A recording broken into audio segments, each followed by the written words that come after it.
Hello, hello, hello. It is Wednesday, my dudes, which means it is time to talk about this week's episode of Star Wars The Acolyte. I'm still here. I'm still doing this.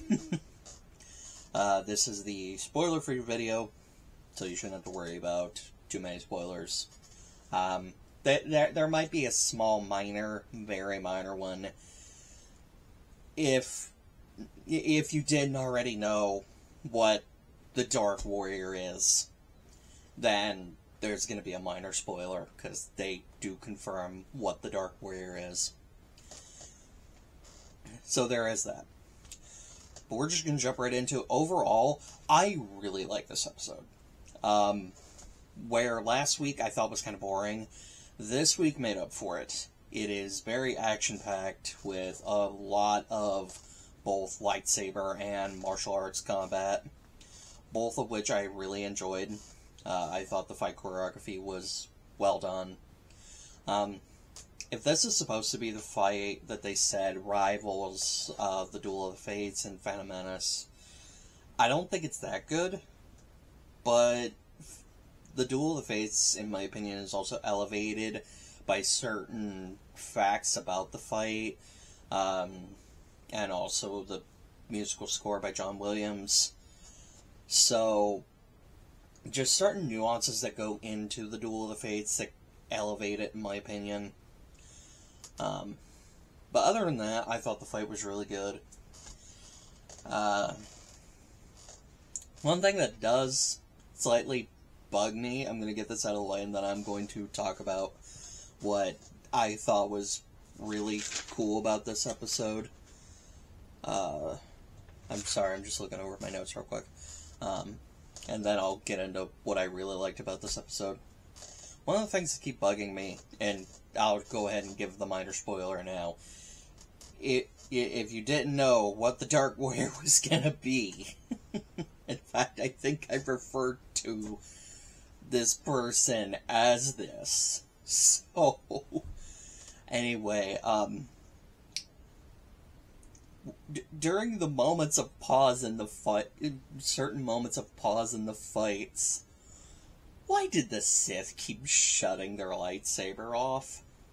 Like, why? It just bugs me a little. It's like, I'm gonna shut this off to have a quick conversation, and now back to it. But whatever. It's a minor gripe compared to what I think the rest of this episode does right. And now I am going to talk about the Sith in general. Just the things that I really like about this person. I am going to be very vague when talking about the Sith. I do not want to reveal their identity in any way, shape, or form, just because that's spoiler. Even if their identity is a little obvious. So I'm either just going to refer to them as the Sith, or just use the word they. Don't get triggered, certain people on the internet. But one of the things I really do like about this episode is the way they handle the Sith. They, like, the people running the show did a very good job to make the Sith look cool, look dangerous, and just made them look very powerful. I know, just the fact that they are able to 1v, like, what, 7, 8 Jedi that were on the planet? And they were... It's cool. It's cool. That's all I'm gonna say without giving away too much. Couple of things I do want to talk about, though, when it comes to this fight that you might have noticed. One of which I don't remember. So this series is set towards the tail end of what is referred to as the High Republic era. This is like the golden age of the Jedi, the golden age of the Republic. It's all about, you know, exploring the galaxy. There's no real war going on. stuff like that. I have actually started reading some of Phase 1 of High Republic.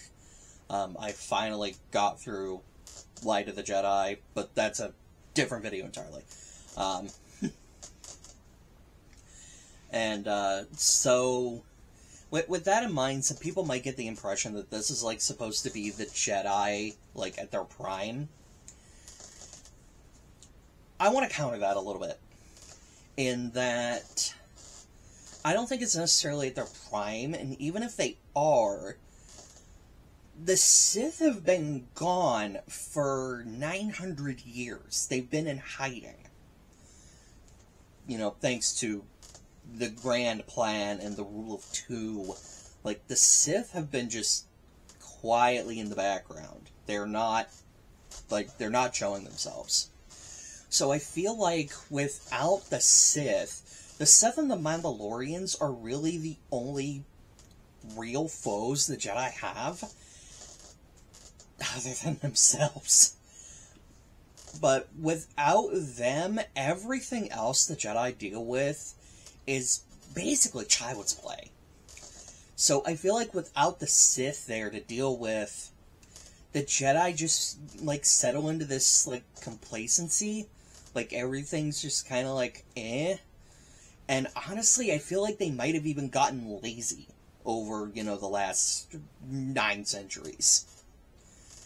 Like, it almost feels like combat training to them, it almost is probably like a formality at this point. It's like, yeah, we're going to teach you to defend yourselves, but, you know, we don't have to teach you how to fight Sith. Like, dark side warriors. Like, just, that's not a thing we deal with.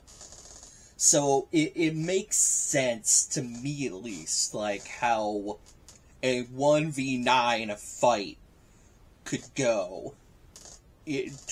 Yeah. The other thing I want to mention, and this is, I know it's going to get brought up, just because there's been quite a bit of criticism in regards to how lightsabers seem to work in Disney's world now. And, should probably save this for spoiler, and I probably will talk about it in spoiler too, but I feel like this needs to be understood by the general populace that watches these shows and are just like, oh, why are the lightsabers doing this? Why are they shorting out? The Sith warrior, his helmet, and the brace that he's got on his left arm, I initially thought the dude had, like, wasn't wearing a bracer, and had this metal I'm about to talk about under his skin, and I thought that would have been cool as hell, but I don't think he has the metal under his skin. I think it's this bracer he's wearing, and of course his mask. The mask and the bracer are made of a metal called cortosis, which exists in both Legends and canon. I believe it was reintroduced into canon through the novel Thrawn Alliances by Timothy Zahn.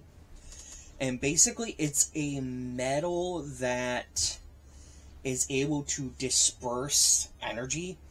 Like, if you shoot a laser blast at it, it dissipates the shot. Like, the energy is just...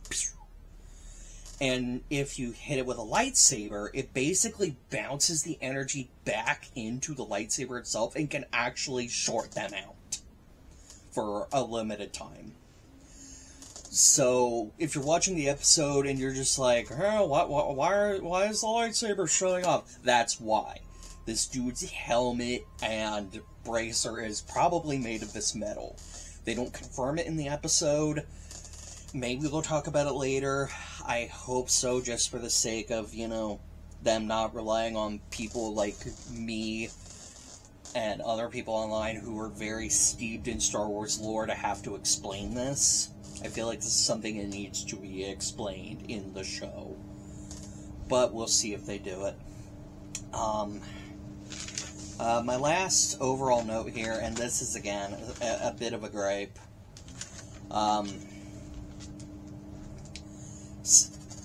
One thing that does annoy me is that the Sith gets carried away by bugs. I know it's so something can happen, but, like, you just made this really cool dude or dudette, and they get carried away by bugs. Anyway, like I said, overall, I really did enjoy this episode, and maybe I'll be here for next week. Who knows? Until then, may the Force be with you.